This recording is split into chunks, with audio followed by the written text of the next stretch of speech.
Like many a town or village along the coast of Italy, this small fishing town and vacation spot has an ancient heritage.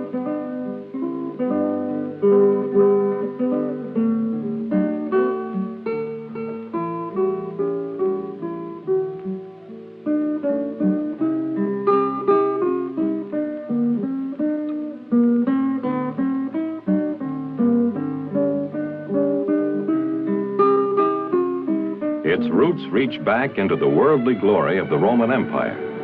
It was then, as it is now, a minor port facing out onto the Tyrrhenian Sea.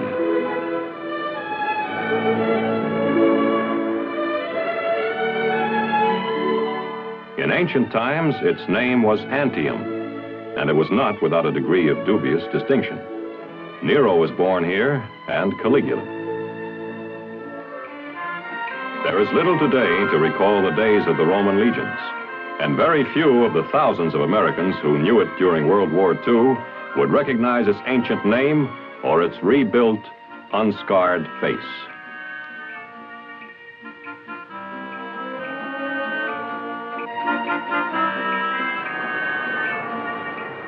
Time and peace have had nearly 2 decades to do their healing work.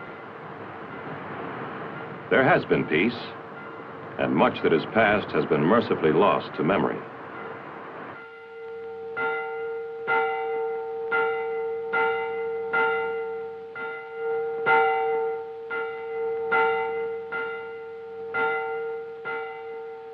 But a great many Americans will never forget this town's modern-day name, the name they knew it by in 1944, ANZIO.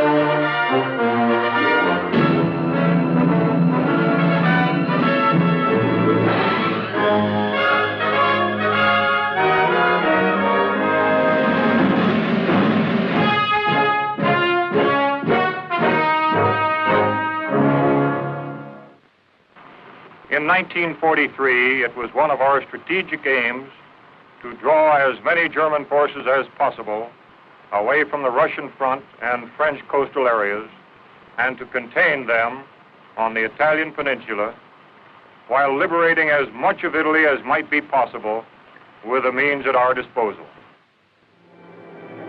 As General Clark was well aware, our objectives were one thing, the achieving of them another. In late 1943, our lack of progress in the south of Italy was leading to the necessity of a landing in the enemy's rear at ANZIO. Our problems in Italy had been many.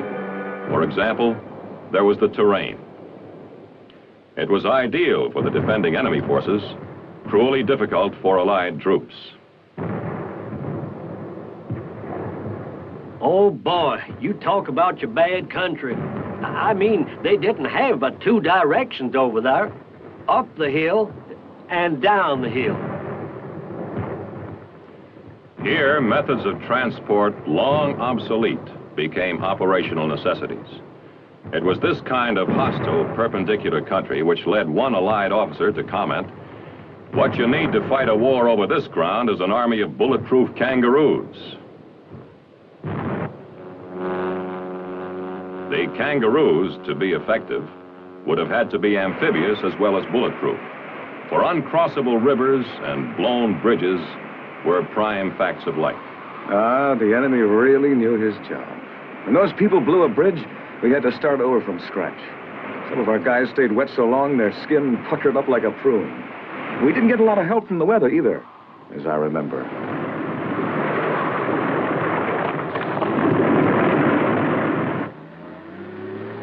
By midwinter, the Allies' advance toward Rome had bogged down.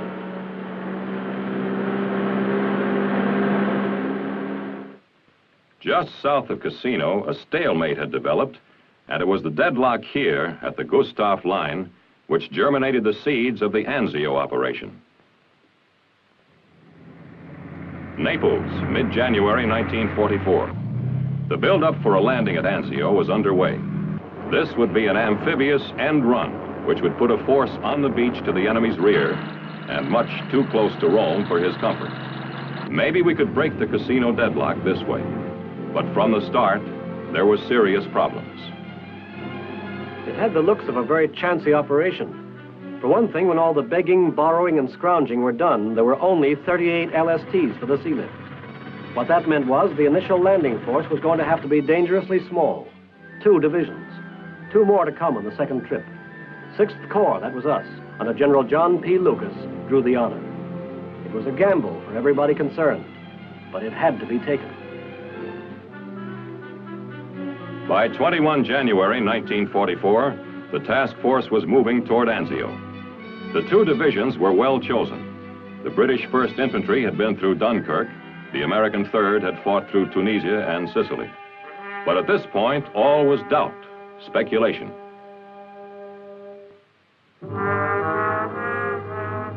What lay ahead, no man, at whatever level, could know for certain.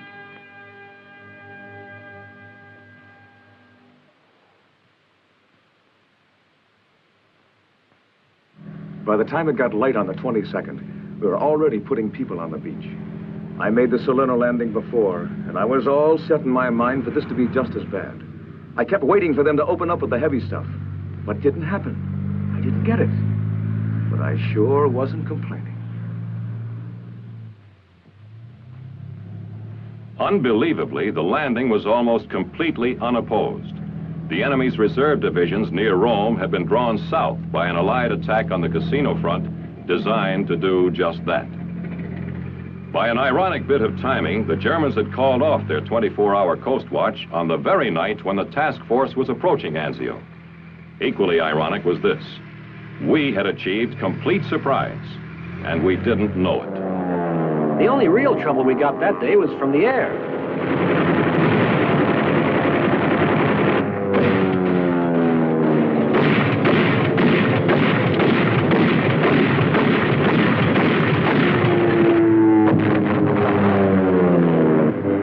Some damage, but they only had something like 350 planes in the whole area. We had about 2,000, so they couldn't do too much. Still, at the time, it seemed like enough.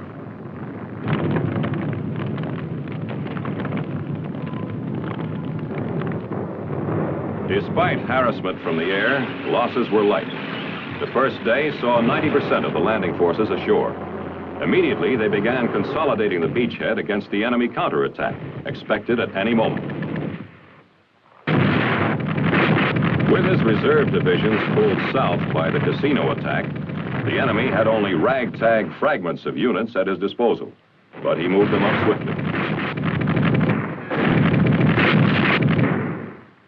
Prisoners taken in the first days were universally smiling and confident once they discovered they were not going to be mistreated. They were certain that in a matter of days they would see the Allied landing force pushed into the sea. The 6th Corps had already faced the swift and professional reaction of the German commander Kesselring at Salerno, and expected no less of him in this new meeting. He lost no time in eliminating the advantage of surprise which the Allies had unknowingly gained. At Kesselring's command, General von Mackensen assumed responsibility for ANZIO, and by evening of the 2nd day of the landing, parts of 8 divisions were in position, and more were moving up.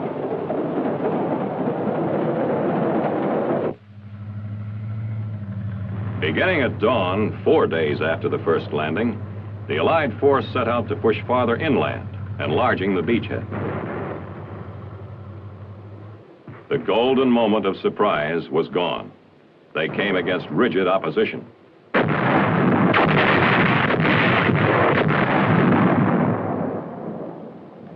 It was a foretaste of things to come. In 3 days of fighting, the perimeter was extended somewhat, but the cost was high.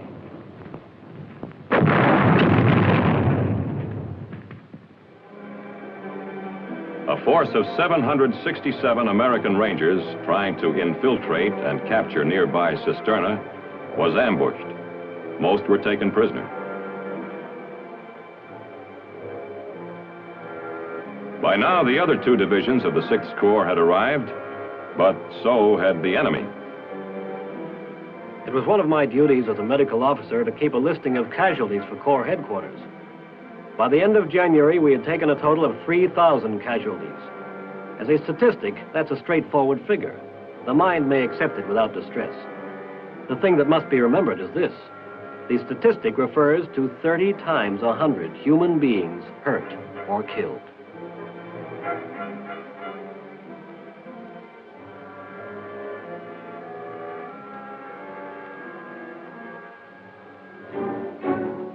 The Allied offensive ground to a stop, and the ANZIO forces went on the defensive. Bad weather came. This meant no air cover. This meant enemy forces building up without hindrance. A counterattack was inevitable, and we got ready for it. But barbed wire and mines, so helpful to a force on the defensive, were in somewhat short supply.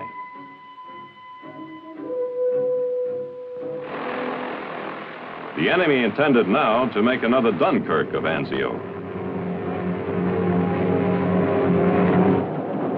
Swiftly, he shifted forces from northern Italy, southern France, and even the Balkans. Daily, his fighting machine was growing stronger on the ground, as casualties drew the Allied forces thinner. By mid-February, the enemy had pushed the Allies back in the center of the grimly held beachhead, almost to the last-ditch lines of defense.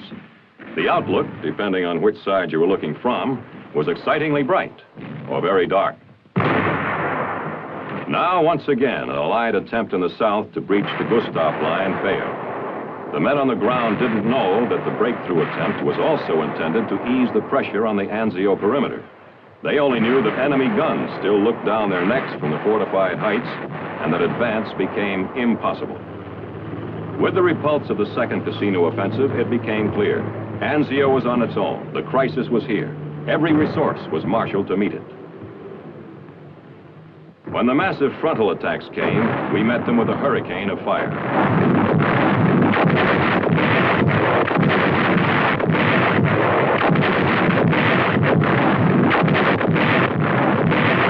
Heavy and well-directed naval gunfire played an important part in holding back the enemy tide.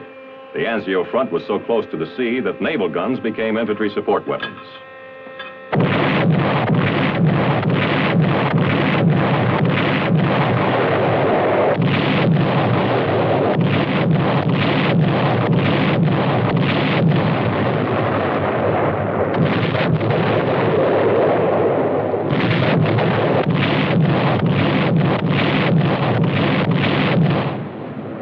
In the end, high explosives proved the saving factor. Artillery, naval shelling, and ton after ton of bombs. Limited by Hitler's personal plan to a narrow front, the enemy force was doomed to spend itself against a solid wall of explosives.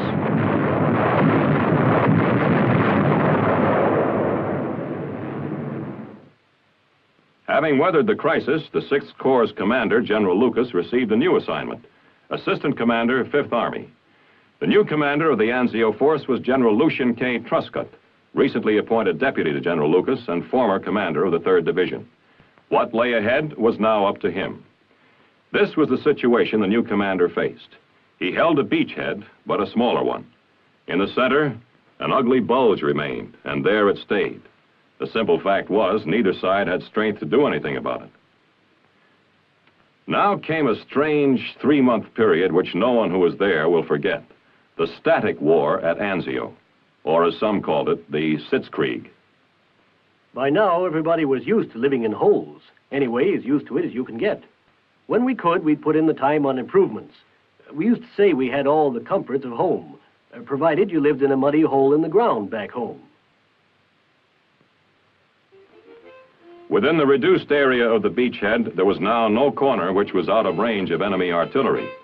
Like industrious moles, the ANZIO forces in the field moved themselves underground. We struck it lucky. A cosy bit of a cave it was, no digging necessary. It was already occupied, as you might say, but we got on fine with the former tenants because they were very quiet. I wrote the missus not to worry about me. I was spending all my spare moments in the ruddy museum. Still, it wasn't all the cooks to her. There was always work to be done.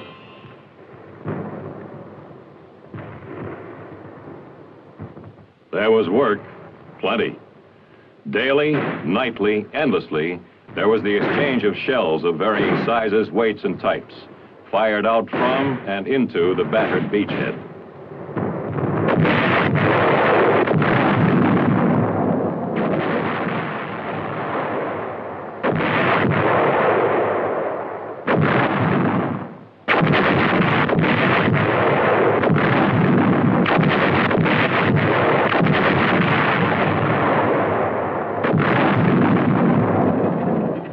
I don't know. Sometimes you gotta get a different slant before you really see a thing. Like, you know what I mean. I heard the guns going every night.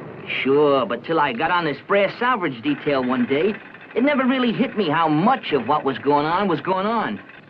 It made you wonder how there was any mountains left, much less, little stuff like houses and people. I tell you, you should have seen all that brass.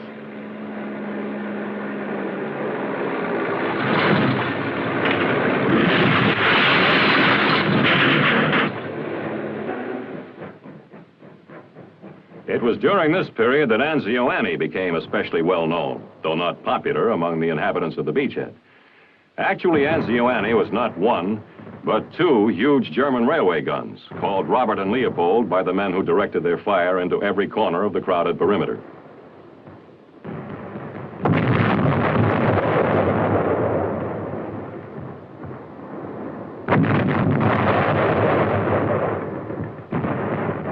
There were no rear areas at ANZIO.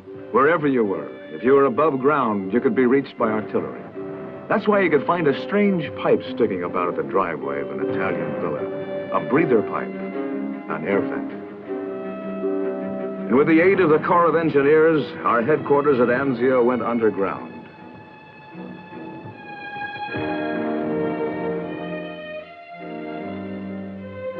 The main corridor gave you an idea of how big this specialized foxhole was. It ran just about a quarter of a mile in a straight line. And branching off from it, all the elements of an operating headquarters. Everything needed underground.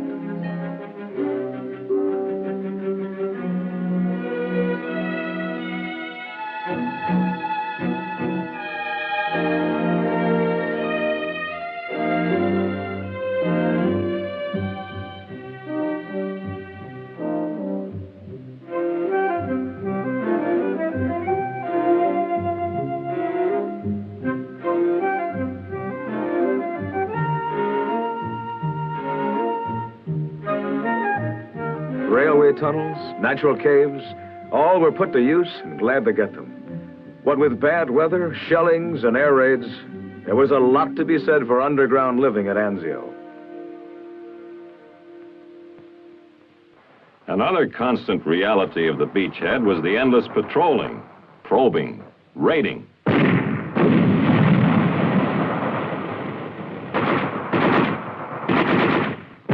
Mostly we went at night, but sometimes it'd be a daylight raid. Maybe some enemy people would sneak in and set up observation in some house. Then a raiding party would go in and take them out.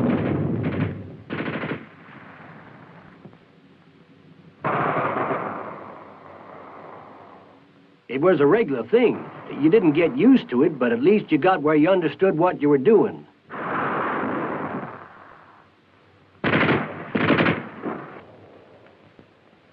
If you were lucky, you came back with everybody on their feet.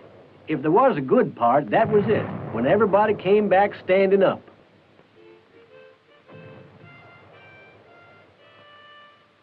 There was a right funny side to it all, though. These propaganda sheets we used to get were always good for a chuckle. I don't know yet what they hope to accomplish.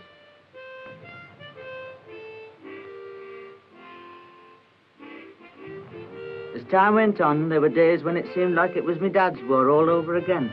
Trenches, no man's land and all that. Quite often in the day, things would be so quiet you could hear small, distant sounds across the field.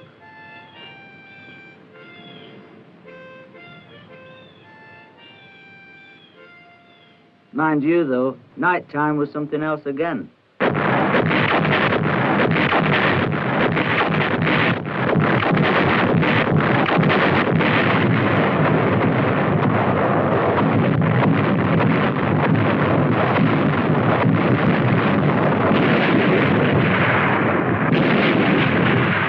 One night, in the bay, an ammunition ship was hit.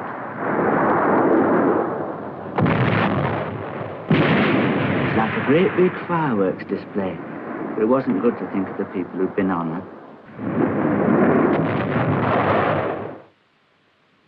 After our field hospital had been bombed and shelled a few times, we decided to take steps. We couldn't go entirely underground, so we did the next best thing and built strong revetments into which the tents could be put. We nurses helped where we could. It was a huge job, but it was necessary. We'd been shelled so often, we came to be called Hell's Half Acre. In fact, some line soldiers would actually hide small wounds rather than risk being sent over here. I'm not making this up. It actually happened.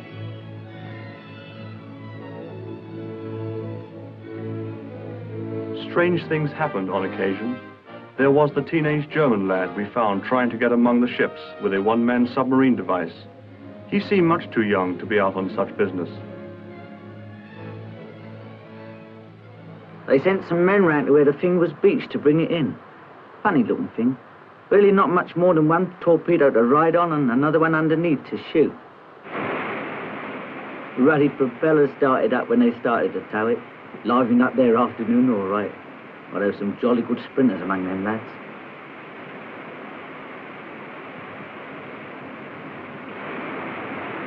In the end, nothing happened at all. The thing simply stopped again. Sorry to present you with an anticlimax, but you know what? It happened in the middle of a time which was very much like that. As spring approached, ANZIO was the scene of massive buildup for the breakout which would have to come. Despite harassing fire, the unloading of ships went on. There was a moment when there were so many supplies on the beach that this little Italian fishing port rated 7th among the great ports of the world. Now the static war at ANZIO was approaching its end. Commanders were formulating the plans which would break the ANZIO forces out and set them on the road to Rome.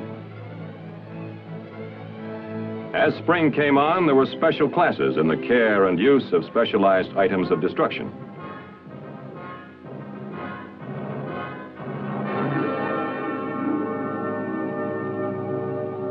Rehearsal for the real thing.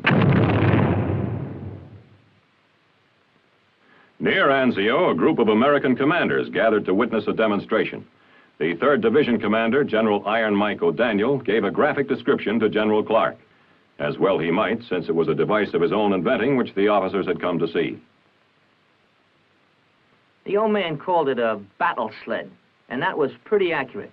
All it was, you had a bunch of foxholes, only they were steel, and rigged up for towing behind a tank. That way, a squad of guys could stay in their holes for cover and move up at the same time. It was pretty neat. It never caught on, but in my book, it was a good idea.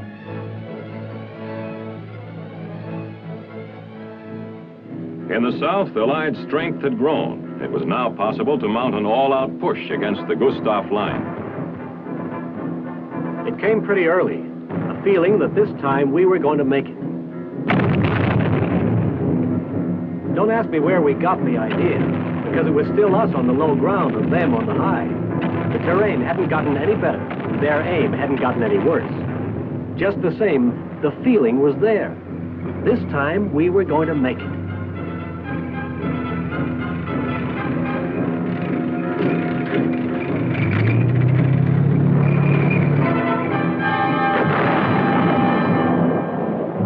After a week of heavy fighting, it was clear that the forces in the South were, in fact, breaking through the unbreakable Gustav line. The time for a coordinated breakout from ANZIO was here. May 23rd, 1944, the ANZIO breakout begins. The days of the Sitzkrieg at ANZIO are at an end, and the days of the beachhead itself nearly so.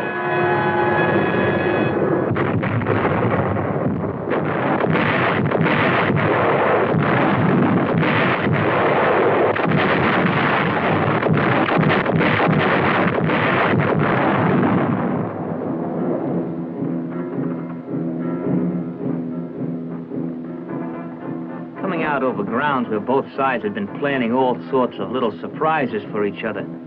You had to take it slow and watch your step. So it started slow, but at least we were moving at last.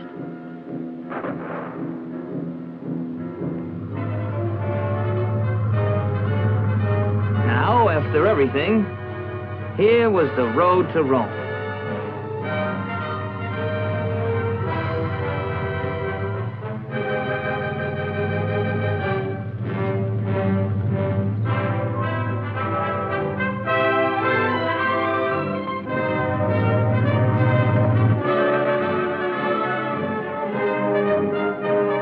By June 4th, 1944, American troops were entering Rome.